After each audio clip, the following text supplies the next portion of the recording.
Hallo, heute wollen wir uns zusammen mal den neuen Malossi MAR 221 anschauen. Dazu packen wir das Gerät mal aus.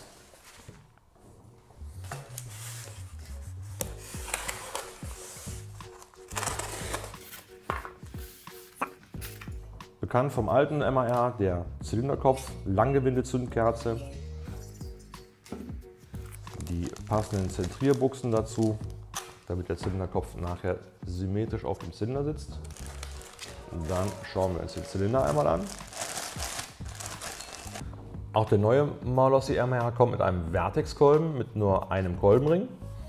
Und der Kolbenring ist wie bei der vorherigen Variante auch ein sogenannter Keystone Ring, also ein Kolbenring mit einer schrägen Fläche und einer geraden Fläche. Malossi hat zur Montagehinweisen auch nochmal das schön hier in der Bedienungsanleitung dargestellt, dass die Ringe richtig montiert werden. Die auffälligste Änderung am neuen MAR ist der geschraubte Auslassflansch in dem Bereich.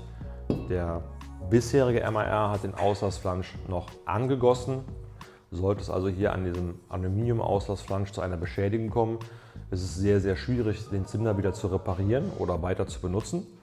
Und damit man dieses Problem umgehen kann, hat der neue MAR einen geschraubten Auslassflansch aus Stahl. Sollte es also hier zu einer Beschädigung kommen, kann man den Auslassflansch jederzeit einfach einzeln ersetzen. Schön gelöst hat Malossi die Auslassflanschplatte. Hier hat man auf jeden Fall schon mal die Einhängelöcher für die Auspufffedern. Da ist auch an jeder Stelle genug Platz, um eine Feder einzuhängen. Egal ob die Flanschplatte jetzt mit dem Einhängelöcher nach oben oder nach unten montiert wird. Platz ist also immer gegeben, dass man die Federn frei einhängen kann. Abgedichtet wird der Auspufflansch über den mitgelieferten O-Ring. Der wird einfach hier in die Nut eingesetzt und dann mit ein bisschen Fett oder Vaseline eingesetzt, damit der O-Ring schön hier eindringen kann und dann mit der Flanschplatte und den 4 Schrauben verschraubt. Persönliche Idee von mir wäre, dass man hier vielleicht eine Art Schraubensicherung unterlegt, eine gewellte Federscheibe zum Beispiel, damit man dann die Schrauben mechanisch sichert gegen Verlieren.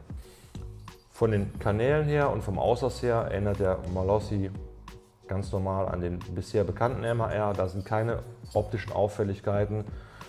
Das finden wir wahrscheinlich auch nur heraus, wenn wir einmal den Zylinder auf den Prüfstand stellen und einmal die Kanäle vermessen und die Steuerwinkel vermessen.